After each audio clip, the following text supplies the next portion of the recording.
¿Qué tal? ¿Cómo les va? Bienvenidos a un nuevo programa aquí en Desde el Conocimiento, como siempre, acompañada por Jimmy Persic para hablar de todas las novedades relacionadas con la educación, con la ciencia, con la tecnología. Vamos a hablar mucho de universidades, de aulas, los temas más importantes a tratar en instantes. Vamos a estar charlando con el rector de la Universidad de Avellaneda, con Jorge Calzoni, para saber qué es lo que se viene para los estudiantes universitarios en el conurbano bonaerense. Y también vamos a estar conversando con Jorge Aliaga para tratar, él es miembro, trabaja en el CONICET, pero vamos a tratar un tema muy interesante que se dio a conocer hace algunos días y se trata de un aparato. ¿Para qué sirve ese aparato? Para medir el dióxido de carbono concentrado en un aula. ¿Y eso qué va a permitir? Un montón de cosas que en un ratito les vamos a contar.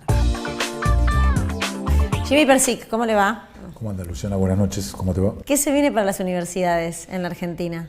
Bueno, se viene un nuevo ciclo lectivo, se viene la incorporación progresiva de presencialidad, se vienen decisiones políticas que las trabajamos, que son la prestación básica universal, aumento de la conectividad, y se viene una universidad que aprendió a ser mejor en un contexto muy difícil. Le vamos a preguntar entonces a un rector, a ver si están así, a Jorge Calzoni, que está aquí con nosotros, el rector de la Universidad de Avellaneda. Bienvenido.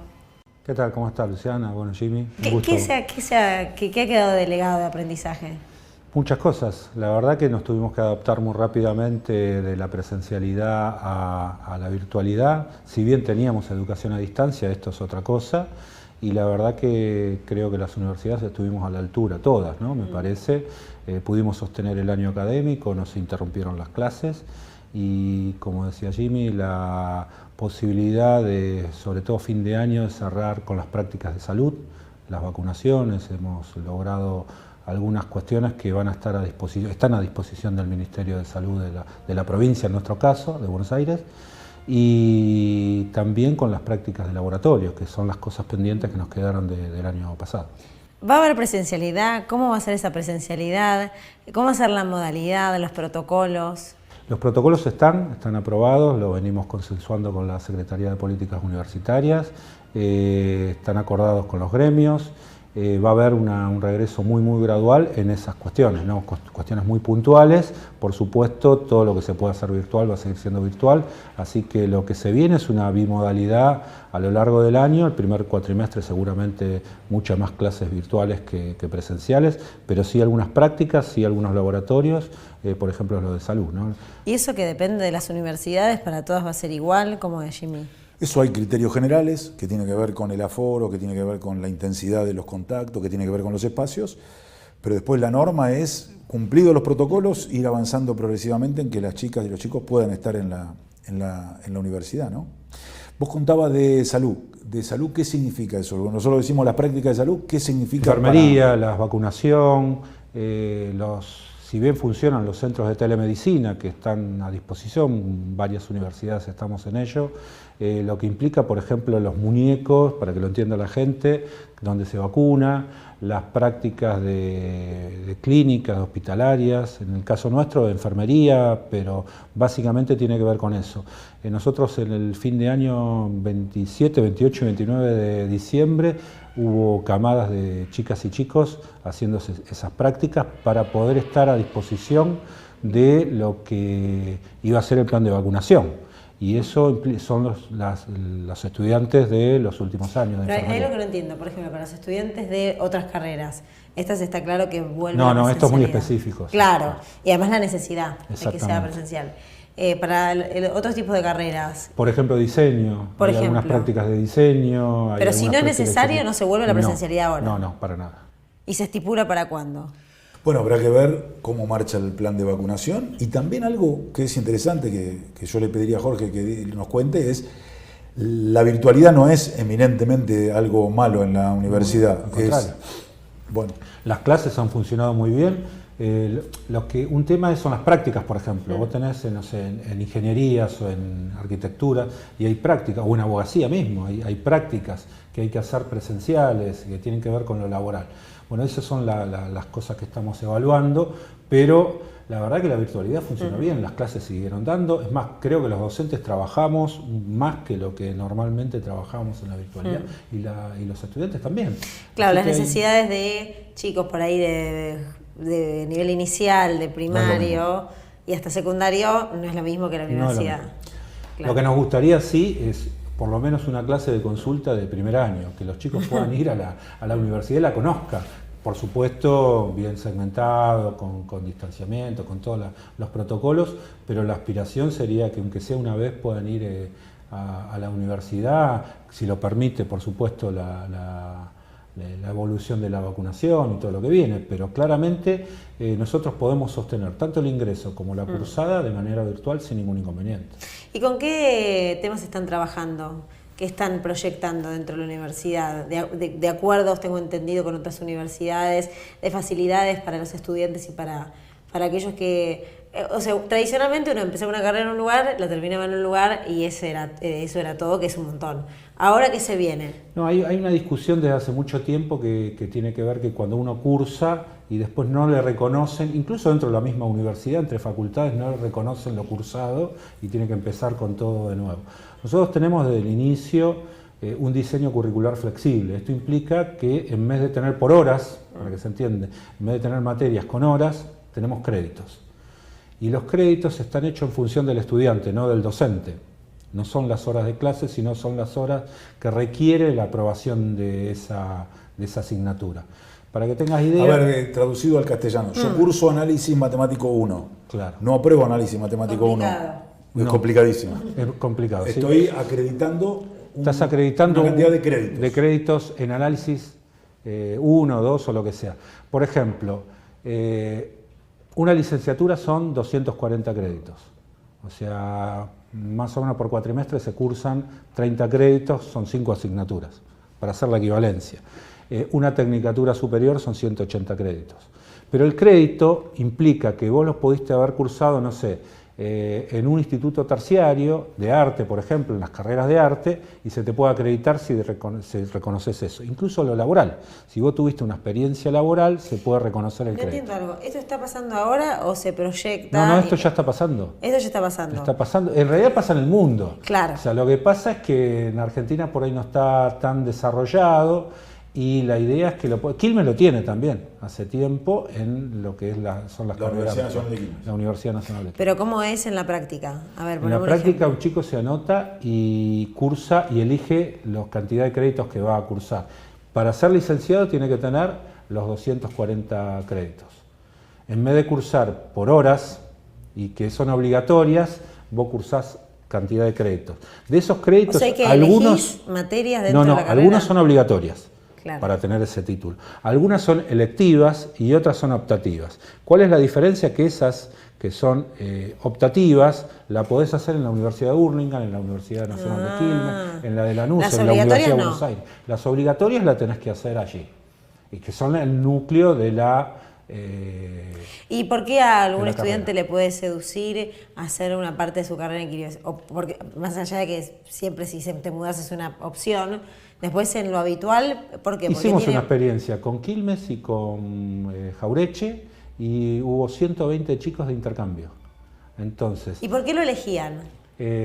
Por direcciones, por trabajo, porque había una materia que en la otra carrera no estaba, que le gustaba, por algún docente, o sea, podían pasar ese tipo de cosas. Entonces yo voy a Quilmes, curso eso y tengo un crédito. Tenés un crédito. Y ese crédito lo llevo a la universidad. Y se cuenta entre los 240. Entre los 240. Y esto se hizo un convenio con las dos universidades para hacer la experiencia, porque no tiene, por ejemplo, Jaureche no tiene por créditos, entonces es la posibilidad que vaya acercándose a eso. Esto es lo que se llama diseños curriculares flexibles, que nos parece que es una manera de que también cada chico vaya armando su propio desarrollo de la carrera, porque incluso puede cursar un cúmulo de materias que le sirven para otra carrera, o sea, básicamente, y no se pierde. Esto pasa... lamentablemente, yo cursé en la UTN y allí un chico que pasaba de una región a la otra no le reconocían física, por ejemplo. Pasaba ese tipo de cosas. Claro. Entonces, vos sabés física, demostrás que sabés física, punto, no la tenés que hacer de vuelta. O tenemos la escuela de cine en el distrito de Avellaneda. Y si cursó guión y sabe guión en la escuela de cine, si acredita que sabe, no tiene que cursarla de vuelta. ¿Pero para eso tiene que haber convenio con esa universidad? ¿O la idea es que no? No necesariamente, no necesariamente.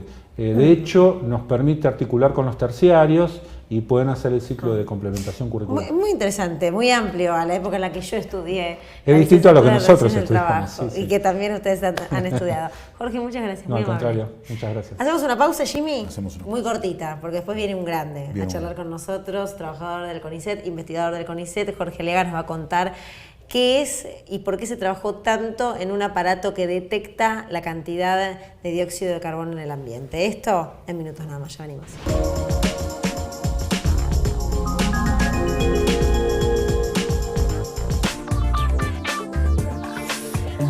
Momento de contarles las noticias universitarias y ahora te vamos a mostrar de qué se trata la digitalización de la educación en la Universidad Nacional de Córdoba. Podríamos decir que el 2020 fue el año de la digitalización forzosa de nuestras vidas y me parece que puso en evidencia la necesidad de que las instituciones desarrollen políticas públicas específicas y además incorporen equipos profesionales a la tarea. Porque de manera repentina el sistema público universitario, una red de tradición presencial, tuvo que digitalizarse en su totalidad. En nuestras universidades se aprendió, se enseñó, se produjo ciencia, entre muchísimas otras actividades, todo a través de plataformas digitales. El aislamiento social preventivo y obligatorio nos ponía como desafío lograr una política de vinculación con la comunidad universitaria con la que ya no podíamos encontrarnos en los pasillos y aulas que habitaba. Creo que la experiencia que vivimos en la Facultad de Ciencias Exactas, Físicas y Naturales de la Universidad Nacional de Córdoba puede ser de interés para otras facultades y universidades, porque como nuestras universidades públicas comparten una similitud en el funcionamiento institucional, adoptar experiencias de otras unidades académicas es mucho más fácil. En primer lugar, desarrollamos una identidad visual clara para facilitar el reconocimiento de la institución, y para eso diseñamos un manual de identidad que concentra en un solo archivo todos los elementos visuales de la institución, con instrucciones de uso para cada uno y por supuesto lo hicimos de acceso absolutamente público. Además, desarrollamos un sitio web con la capacidad de adaptarse a los distintos cambios que vive la institución en su vida diaria, algo así como un edificio virtual que tiene la capacidad de generar oficinas digitales a demanda para cada una de las áreas institucionales. Las redes sociales son un punto crucial en el sistema, porque son el espacio de encuentro y diálogo con nuestra comunidad. Para eso, creamos perfiles institucionales, producimos contenido y gestionamos el vínculo con esa comunidad. La comunicación institucional para nosotros se convirtió en un recurso estratégico, porque nos permitió desarrollar una política de vinculación de gran impacto con nuestra comunidad, nos permitió además visibilizar y posicionar la tarea institucional y multiplicar la capacidad de vinculación con otras organizaciones. Creo que la virtualización también puede ser vista como una oportunidad para las universidades públicas, porque desarrollar estrategias digitales les va a permitir romper límites territoriales y multiplicar vínculos y alianzas que fortalezcan la enseñanza y la ciencia pública, pero además va a potenciar la proyección de la excelencia universitaria argentina en el mundo. Momento de nuestros protagonistas en Desde el Conocimiento. Los vamos a someter a los y las estudiantes a algunas preguntas relacionadas con el estudio. Mira. Hola, soy Rita, estudio la carrera de licenciatura en Administración Rural. Elegí la UTN Concordia porque es una de las pocas facultades en mi zona que brinda una carrera relacionada al campo, que es lo que quería estudiar. Si me toca elegir entre virtualidad y presencialidad, elijo la presencialidad porque la UTN es muy linda y te brinda un montón de espacios para poder estudiar y hacer recreación. Y en cuanto al aula, digamos, uno tiene otra dinámica con el profesor y el alumno, donde me veo trabajando cuando me gradúe. De hecho, ya estoy trabajando en una empresa agrícola ganadera acá de la zona de General Campos, gracias a hacer mi seminario final referido a esa empresa, y bueno, estoy ahí unos días, así que la verdad que me pone re contenta porque estoy pasando de la teoría a la práctica todo lo que aprendí en la facultad y está buenísimo. ¿Qué le puede faltar a la carrera o qué es lo que me gustaría que se le agregue? Serían pasantías en tercer o cuarto año, y que espero del 2021 que todos puedan volver a la facultad y que les vaya de 10. Adiós. Hola, mi nombre es Camila, soy estudiante de Ingeniería Química. Elegí la UTN porque además de ser la única universidad que me brinda mi carrera de manera pública, me habían recomendado muchísimo al ambiente y a los profesores, y la verdad que tenían razón, muy recomendado. Si tuviera que elegir entre virtualidad y presencialidad, definitivamente elegiría presencialidad, porque al ser una carrera muy práctica es necesario ir al laboratorio, a la planta piloto, y de manera virtual la experiencia no es la misma, pero sí recomiendo la virtualidad. Por ejemplo, yo no soy de Rosario, entonces al cursar virtual a veces es muy ventajoso. Una vez me reciba, me gustaría especializarme en medio ambiente, quizás estudiar un poco más y dedicarme a la evaluación de impactos ambientales, que es el área que más me gusta. Si hay algo que le agregaría a mi carrera, quizás es un poco más de información al comienzo. Muchas veces uno empieza a estudiar ingeniería química sin saber a qué te podés dedicar o pensando que es otra cosa, y estaría bueno que haya materias electivas o algún taller o algo que te guíe un poco para el futuro. Y durante este 2021 espero poder regresar a la universidad, si es que se regresa de manera presencial, y si no, poder ser capaz de ver todas las clases virtuales, atender las clases, aprobar exámenes y nada, seguir encaminada con la carrera. Estudio licenciatura en Ciencia Política. ¿Por qué elegí la uni? Siempre quise estudiar en Córdoba. Por una conocida conocí la UNBM, sede de Córdoba. Me comentó las carreras que dictaba, entre ellas estaba la que yo quería, y bueno, gracias a eso terminé estudiando lo que quería, donde quería. Virtualidad, presencialidad, ambas. Yo me quedo con la presencialidad. Creo que la dinámica áulica, los debates, el interactuar con los compañeros hacen que me quede con eso. Sobre todo quizás lo último que mencioné, el interactuar con mis compañeros, creo que es algo fundamental porque hace mucho al recorrido de la carrera. Yo tuve la posibilidad y tengo de estar trabajando en la MUNI de mi localidad, y empaparte un poco de eso te hace, o particularmente me hizo, dar cuenta que quiero trabajar en lo que es el diseño de políticas públicas. ¿Qué sumaría? Tal vez, así como varios tienen la posibilidad de tener nexos más fáciles con entes, con instituciones, municipios de su localidad para poder conseguir un laburo, estaría bueno que desde la uni se brinde un espacio para tal vez para aquellos que no tienen esas posibilidades encuentren una salida laboral más rápida. Creo que de a poco podamos volver a la presencialidad, tanto para quienes inician y para quienes finalizan. Me gustaría que vuelva a la presencialidad para poder recibirme de forma presencial. Seguimos en Desde el Conocimiento, estamos con Jorge Aliaga, investigador del CONICET, que tiene algo muy importante para mostrarnos y para contarnos. Jorge, gracias por venir, un placer. No, por favor, gracias a ustedes. ¿De qué se trata esta maquinita? Bueno, es un aparato que mide qué cantidad de dióxido de carbono hay en el aire. En el aire, en el ambiente, digamos, afuera de aire libre, hay 400 partes por millón de dióxido de carbono. Viste que hablar del efecto invernadero, del cambio climático, bueno, eso es porque en los últimos par de siglos ha crecido el nivel de dióxido de carbono que hay en el ambiente, se ha ido acumulando porque todo lo que tiene que ver con combustión, fábricas, etcétera, pero también los seres vivos generamos dióxido de carbono. Entonces esto lo que hace es medir cuánto dióxido de carbono hay en el aire. ¿Por qué esto tiene relevancia? Claro, interés en el medio de la pandemia, porque, digamos, hace mucho tiempo que existen estos aparatos y demás, y su uso no estaba muy difundido, eran unas cosas más bien específicas, de algún ambiente laboral muy particular, etc. Ahora tiene importancia porque se ha hecho mucho hincapié en los últimos meses, y fundamentalmente la Organización Mundial de la Salud lo reconoció hace pocos días, de la importancia del contagio de COVID a través de aerosoles, del aire. Es decir, no tanto de superficies, no tanto las gotas grandes que emitimos y que caen en superficies, sino el aire que solo por respirar, pero cuando hablamos peor y cuando gritamos y cantamos peor, emitimos y son muy chiquitas, no las vemos, pero quedan flotando.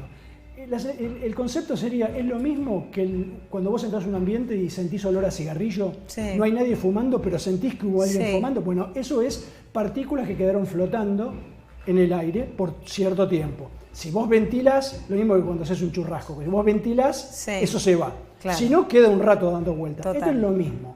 Si vos no ventilás y todos estamos en un ambiente cerrado, empieza a concentrarse el aire que respiramos, como el aire, como en COVID lo contagian personas que no son sintomáticas, por lo tanto no podemos saber si nos estamos contagiando.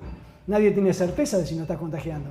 Entonces, en la medida en que el aire en un ambiente está muy respirado, hay más probabilidad de que te contagies. Entonces lo mejor es, vos tenés un equipo de estos. Lo que te indica, vos sabés que, por ejemplo, estar a 2 metros de distancia no es que sea completamente seguro, simplemente que es mejor que estar a 1,5 metros. Y 1,5 metros es mejor que estar a 1. Claro. Por supuesto, si pudiéramos estar a 10 metros es más seguro que a 2. Sí. Lo que pasa es que hay un compromiso entre poder hacer alguna actividad, bueno, se elige 2 metros. Esto es lo mismo. El nivel óptimo sería 400 partes por millón, que es lo que hay afuera. Bueno, eso es muy difícil. Entonces, se pone un umbral donde técnicamente es 1% de probabilidad de respirar el aire que respiró otro. Y ese umbral son entre 700 y 800 partes por millón. Y este equipo lo que te hace es medir eso. Si el numerito que te da el display está por abajo de 700, el riesgo que tenés de contagiarte es bajo. Nunca es 0. Claro. Pero es bajo. Es manejable. Si estás arriba de 1000, lo que tenés que hacer es ventilar, abrir ventanas y puertas. Lo ideal es abrir dos lugares que estén opuestos, porque eso hace correr el aire. O sea, que haya corriente. Que haya corriente. Si no hay viento, podés ayudarlo con un ventilador para que circule más. Pero que empuje a lo que está abierto. Claro, que tire de adentro para afuera el aire, lo mueva. Y si no baja, bueno, en todo caso lo que te está diciendo es que tenés que salir un rato. Con los chicos, con los estudiantes. Con lo que haya. Esto sirve también para una oficina. ¿Cómo estamos ahora? ¿Cómo estamos ahora? ¿Cómo estamos ahora? Ahora tenemos 667 partes por millón. Cuando yo estaba afuera esperando, obviamente estaba mucho más bajo. Pero bueno, estamos en un lugar, en este momento, con un riesgo relativamente bajo. O sea, esto es parte de una hipótesis de indicador indirecto. Claro. Esto lo que te dice es, el aire está usado, te podés contagiar. No dice que te vas a contagiar, lo que dice es, hay muchos otros que lo respiraron. Claro, exactamente. Es decir, no es un detector de virus. Claro. Lo que, como vos bien decís, como el aire que respiramos cada vez tiene más nivel de CO2, bueno, se usa el nivel de CO2 como una aproximación a muchas respiraciones. Claro, a muchas respiraciones. Y Jorge, la idea que es que este aparato se pueda utilizar y establecer en dónde, en centros educativos. Mira, esto es una iniciativa de muchos investigadores de distintas partes del mundo. Yo estoy en contacto permanente con gente de España. Esto se está difundiendo como una ayuda para todo lo que sea un lugar cerrado. Por ejemplo, en España lo están difundiendo para transporte, lo están difundiendo para restaurantes.